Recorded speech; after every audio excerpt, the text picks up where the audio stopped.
Hi there, John Henry Scott, the old storyteller. I'd like to share some information about my years in radio. I was on radio for 45 years, November of 1963 until New Year's Eve of 2008, finally retired. But in my days in radio, I developed something I call Timmy the Elf, my correspondent direct from the North Pole. And on Christmas Eve, I always broadcast a short tape, not this short tape, but a short tape of Santa taking off from the North Pole as reported by Timmy the Elf.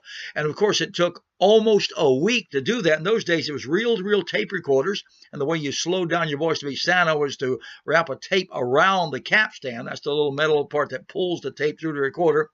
And record, then take the tape off. And when you played it back, it would sound much slower. And then if you recorded something normally and then added tape, it would speed the voice up. So you could be Santa, you could be Timmy the Elf. If I took those and slowed them down, sped them up, it would sound like their respective ones. Wind. We need wind if it's the North Pole. So that was pretty simple.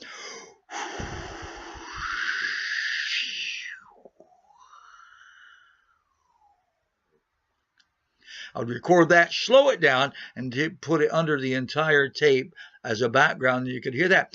Footprints in the snow. Well, there were several ways to do that. One simple way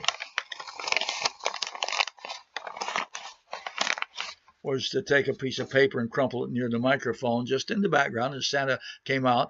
Sleigh bells.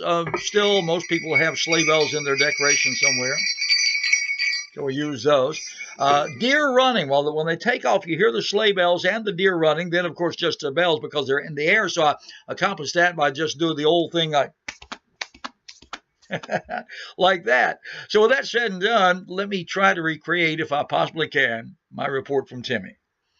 Well, good morning, 9:15, John Henry Scott on the radio. Good to have you listening in on this Christmas Eve because we've got a special report coming up from the North Pole. Timmy the Elf is there. Let's check and see if he's there. Timmy, are you ready? Are you ready for your report?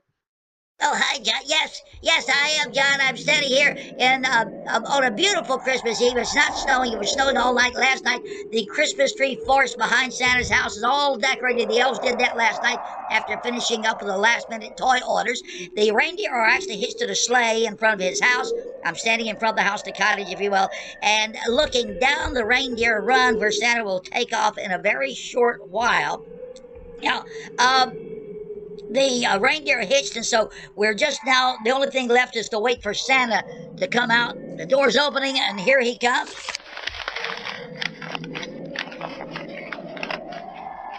Well, Merry Christmas, Santa. Oh, Merry Christmas, Timmy. I see the sleigh seems to be properly loaded. Are all the reindeer attached? Well, all but Rudolph, and as you can see, oh, here he comes. They're bringing him up from the reindeer barn now as we speak, Santa. So if you're ready to go, we I think, are set for takeoff. Okay, Timmy, let me get aboard. Okay, boys, ready for the big run. Here we go.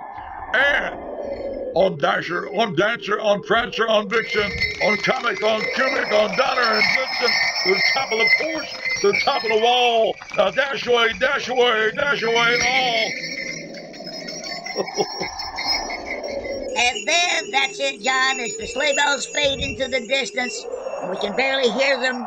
They are coming your way. Everybody get in bed early because Santa is on the way from the North Pole. This is Timmy the Elf. I will talk to you next year.